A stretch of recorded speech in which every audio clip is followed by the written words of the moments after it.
ایک دن ایک چھوٹا سا لڑکا اپنے والد کے ساتھ باغ میں جا رہا تھا۔ راستے میں اسے ایک پیاری سی تتلی نظر آئی۔ لڑکے نے تتلی کو پکڑنے کی کوشش کی، لیکن وہ دور الفاڑ گئی۔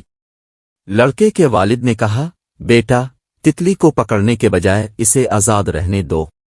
وہ اپنی مرضی سے جہاں چاہے جائے گی اور وہ خوش ہوگی۔ لڑکے نے اپنے والد کی بات سنی اور تتلی کو آزاد رہنے دیا۔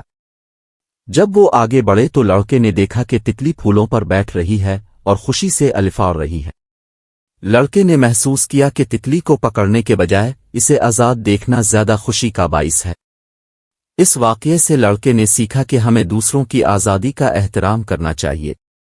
کسی کو اپنی مرضی کے مطابق زندگی گزارنے دو، کیونکہ حقیقی خوشی دوسروں کو خوش دیکھنے میں ہے۔